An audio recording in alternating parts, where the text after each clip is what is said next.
World. இன்னைக்கு நம்ம பார்க்க போகிற வீடியோ வந்து GitHub Copilot ஏஐ கோடிங் அசிஸ்டண்ட்டை பற்றியான ஒரு ப்ரீஃப் இன்ட்ரொடக்ஷன். ஸோ இன்றைக்கி நம்ம வீடியோவில் வந்து அந்த கோபைலட் எதுக்கு யூஸ் பண்ணுறோம், அதை வந்து ஒரு ரியல் டைம் யூசேஜ் நான் காட்டுறேன், எப்படி கோடிங் அசிஸ்டண்ட்டுக்கு யூஸ் பண்ணலான்றது. அதுக்கு முன்னாடி அதோட இன்ஸ்டலேஷன் ப்ராசஸ் சொல்லி தந்துடுறேன். ஸோ இந்த ப்ராசஸ்க்கு வந்து உங்களுக்கு மெயினாக என்ன வேணும் அப்படின்னா, ஒரு GitHub அக்கௌண்ட் வேணும். github.com அப்படின்னு ஒரு அக்கௌண்ட்டில் போயிட்டு உங்களோட பர்சனல் இமெயில் யூஸ் பண்ணி ஒரு அக்கௌண்ட்டை சைன் அப் பண்ணிக்கோங்க. சைன் அப் ப்ராசஸ்லாம் வெரி சிம்பிள் தான். உங்களோட பர்சனல் இமெயில் கொடுத்து ஒரு யூனிக் யூசர் நேம் க்ரியேட் பண்ணிக்கணும். நான் என்னோட சேனல் நேம்லேயே ஒரு யூசர் அக்கௌண்ட் க்ரியேட் பண்ணியிருக்கேன். Don't mix up with your professional email, because உங்களோட ப்ரொஃபஷனல் அக்கௌண்ட் இமெயில் யூஸ் பண்ணிங்கன்னா உங்களோட பப்ளிக் ரெபாசிட்டரிஸ் எதுவும் வெளியில் தெரிஞ்சிடும். உங்களோட பர்சனலோட மிக்ஸ் பண்ணக்கூடாது. ஸோ அதில் கொஞ்சம் கேர்ஃபுல்லாக இருங்க. ஒன்ஸ் நீங்கள் உங்களோட பர்சனல் இமெயிலில் ஒரு அக்கௌண்ட் க்ரியேட் பண்ணோன்னே இப்படி ஒரு வியூ கிடைக்கும். இந்த வியூவில் டேஷ்போர்ட், கிரியேட் ரெபாசிட்டரி, அப்புறம் சில லிங்க்ஸ்லாம் இருக்குது. இதெல்லாம் நான் கோத்ரூ பண்ணல, நமக்கு இந்த அக்கௌண்ட் இருந்தாலே போதும். அதுக்கு அடுத்தது விஷுவல் ஸ்டுடியோ கோட் டவுன்லோட் பண்ணிக்கோங்க. நான் சொல்லித்தரது எல்லாமே ஃப்ரீ தான், ஒன்று கூட நீங்கள் காசு கொடுத்து படிக்கிற மாதிரி இருக்காது. ஸோ விஷுவல் ஸ்டுடியோ கோடுன்றது ஒரு ஐடின்றது ஒரு டெவலப்மெண்ட் என்விரான்மெண்ட்டு.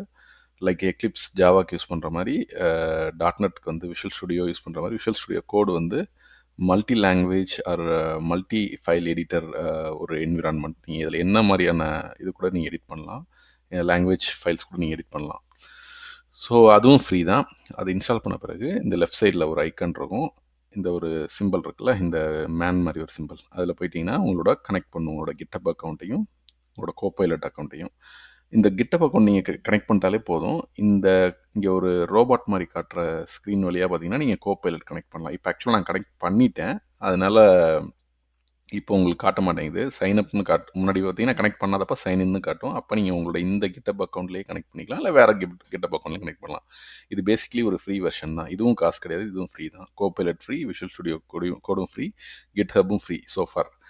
ஸோ இது எல்லாமே ஒன்ஸ் செட்டப் பண்ண பிறகு இந்த கோடிங் அசிஸ்டண்ட்டை வச்சு நம்ம என்ன பெருசாக யூஸ் பண்ணலாம் அப்படின்னா, ஸோ நமக்கு வந்து நீங்கள் உங்களோட ரியல் டைம் ப்ராஜெக்ட்ஸ்லேயோ, இல்லை உங்களோட ஆஃபீஸ் ப்ராஜெக்ட்ஸ்லேயோ, இல்லை நீங்கள் படிக்கணும், ஒரு காலேஜ் ஸ்டூடெண்ட்டாக, நான் ஒரு ஸ்கூல் ஸ்டூடெண்ட்டாக நான் படிக்கணும்னு ஆசைப்பட்றீங்கன்னா கூட இந்த GitHub கோபைலட்டை வந்து உங்களோட அட்வான்டேஜ்க்கு யூஸ் பண்ணலாம்.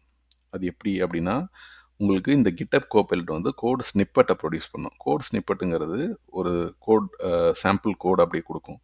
ஃபார் எக்ஸாம்பிள், நான் இதிட்ட வந்து ஒரு ஏஐ அசிஸ்டன்ட் மாதிரியே சேட் பண்ணலாம், லைக் சாட் ஜிபிடி ஆர் ஜெமினை, அந்த மாதிரி ஏஐ மாதிரி இதில் நீங்கள் ஒரு கோடிங் அசிஸ்டன்ட் மாதிரி நீங்கள் யூஸ் பண்ணலாம். For example, let me ask something. I want code snippet for finding maximum consecutive ones. So நான் என்ன கேட்குறேன்னா, மேக்ஸிமம் கன்சிக்யூட்டிவ் ஒன்ஸ் வர்றதை கண்டுபிடிக்கிறதுக்கான ஒரு கோடு. இது ரொம்ப சிம்பிளான ஒரு ப்ரோக்ராமு. ஒரு அறையில் வந்து எத்தனை ஒன்ஸ் கன்சிக்யூட்டிவாக வருதுன்றதை கவுண்ட் பண்ணி சொல்லும், அவ்வளோதான். ஸோ 0011 அப்படின்னு இருந்துச்சுன்னா 2 கன்சிக்யூட்டிவ் ஒன்ஸ் இல்லையா, அந்த மாதிரி ஒரு கோடு நமக்கு வேணும். ஸோ நான் இதை பார்த்தீங்கன்னா இதை டைப் பண்ணிவிட்டு என்ட்ரு பண்ணிட்டேன். என்ட்ரு பண்ண உடனேயே ஒரு 2 to 3 செகண்ட்ஸ் கூட ஆகல, லெஃப்ட் சைடில் வந்து இந்த கோடு வந்து விழுந்துருச்சு பாருங்க. ஹவு அமேசிங்கில்! இந்த மாதிரி ஒரு இன்வென்ஷன்லாம் நம்ம நினச்சி கூட பார்த்ததில்ல ஒரு 20-25 வருஷத்துக்கு முன்னாடி. பட் இங்கே பாருங்கள் எப்படி வந்து விழுந்துருக்குன்ட்டு. இங்கே ரைட்டில் அடித்த 2 செகண்டில் இங்கே வந்து லெஃப்டில் இங்கே வந்து விழுந்துருச்சு. Find maximum consecutive once. இது வந்து பைத்தானில் இருக்குது. இப்போ நீங்கள் இதுவே வந்து பார்த்தீங்கன்னா, ஃபஸ்ட் அதுக்கு முன்னாடி கோத்ரூ பண்ணிடுறேன். மேக்ஸிமம் கவுண்ட்னு ஒரு வேரியபிள் டிக்ளேர் பண்ணியிருக்காங்க, கரண்ட் கவுண்ட்னு ஒன்று டிக்ளேர் பண்ணியிருக்காங்க. ஒரு இட்ரேஷனில் நம்பர் வந்து 1 இருந்துச்சுன்னா கரண்ட் கவுண்ட்டை வந்து +1 போட்டுடுறாங்க. போட்டுட்டு மேக்ஸ் கவுண்ட்டில் மேக்ஸ் இன்பில்ட் ஃபங்க்ஷன் யூஸ் பண்ணி இது வரைக்கும் வந்திருக்க மேக்ஸ் கவுண்ட்டை வந்துட்டு ரிட்டர்ன் பண்ணிடுறாங்க. ரொம்ப சிம்பிள் தான் இந்த ப்ரோக்ராமு. ஆனால் இது எவ்வளோ பியூட்டிஃபுல்லாக 1 செகண்டில் கொண்டு வந்து வெளில விட்டுருச்சு பாருங்களேன்.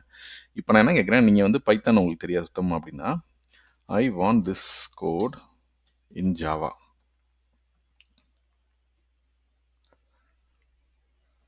ஒன் 2 3 4 5 கரெக்டாக 5 செகண்ட்ஸில் ஜாவாக்கு மாற்றிடுச்சு பாருங்கள் அந்த கோடை.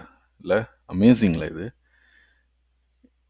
ஸோ இதுதான் இந்த கோடிங் அசிஸ்டண்ட்டோட யூசேஜ். ஸோ நான் காட்டுறது வந்து ஒரு யூஸ் கேஸ். இது மாதிரி பல யூஸ் கேஸ் இருக்குது. ஃபார் எக்ஸாம்பிள், நீங்கள் இந்த குறிப்பிட்ட இடத்துல கூட போயிட்டு எனக்கு இந்த மேக்ஸ் கவுண்ட்டுக்கு பதிலாக இதை இன்னும் எஃபிஷியண்ட்டாக ரன் பண்ணுறதுக்கு வேறு மாதிரி எனக்கு ப்ரோக்ராம் சஜஸ்ட் பண்ணு, இல்லை வாட் இஸ் த காம்ப்ளெக்சிட்டி அப்படின்னு கூட கேட்கலாம். காம்ப்ளெக்சிட்டி.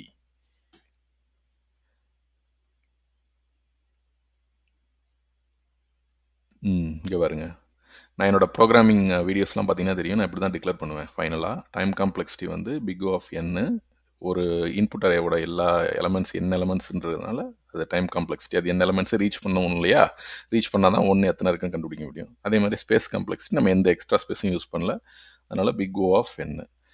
ஸோ இது வந்து ஒரு GitHub Copilot-ஓட ஒரு சின்ன சாம்பிள். ஆனால் இதை இன்னும் நம்மளோட கன்வீனியன்ஸ்க்கு யூஸ் பண்ணலாம். நான் காட்டினது வந்து ரொம்ப ரொம்ப சிம்பிளான ஒரு கோடு, பட் இதுலேயும் இன்னும் காம்ப்ளெக்ஸான கோடெலாம் இருக்கும். For example dynamic programming. For example give me an example for dynamic programming.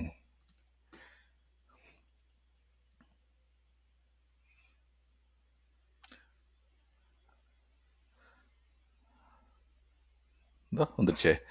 So இது நம்மளோட மேக்ஸிமம் கன்சிக்யூட்டிவ் ஒன்ஸ் ப்ரோக்ராம். அதுக்கு கீழே பார்த்தீங்கன்னா ஜாவாவில் டைனமிக் ப்ரோக்ராமிங்க்கு ஃபிபனாக்கியில் இருக்குது. என்னோட ஒரு வீடியோவில் பார்த்தீங்கன்னா ஃபிபனாக்கியை நான் அவ்வளோ கஷ்டப்பட்டு எக்ஸ்பிளைன் பண்ணிட்டு இருந்தேன். Top down approach, bottom up approach அப்படின்னு சொல்லிட்டு. பட் இது பார்த்தீங்கன்னா ஒரு 2-3 செகண்ட்ஸில் வெளில வந்து கோடை கொடுத்துருச்சு. ஸோ இது வந்து எனக்கு தெரிஞ்சு இது ஒரு கேம் சேஞ்சர் தான் சொல்லுவேன். ஏன்னா இந்த டூல் வந்து நம்மளோட ப்ரோக்ராமிங்க்கு ரொம்ப யூஸ் ஆகும், எஸ்பெஷலி ஃபார் ஸ்டார்டர்ஸ்னால் ஸ்கூல், ஹையர் ஸ்கூல் படிக்கிறவங்க, இல்லை வந்து காலேஜ் படிக்கிறவங்க, இல்லை சாஃப்ட்வேர் கோடிங்குள்ளே வரணும்னு ஆசைப்படுறவங்களுக்கு இது வந்து ப்ரில்லியண்ட்டான டூலு. நீங்கள் யாரோட அசிஸ்டன்ஸும் இல்லாமல் நீங்கள் இங்கே ஒரு ஹியூமன்கிட்ட பேசுகிற மாதிரி பேசலாம். என்னை கேட்டிங்கன்னா it's a smart friend of yours. நமக்கு ஒரு ஸ்மார்ட்டான ஃப்ரெண்டு, ஒரு ப்ரில்லியண்ட்டான ஒரு ஃப்ரெண்டு நம்ம கூட வச்சுக்கிற மாதிரி இந்த மாதிரி ஒரு டூல் வச்சுக்கிறதுக்கு ஓகே. இது வந்து இப்போதைக்கு போதும்னு நினைக்கிறேன்.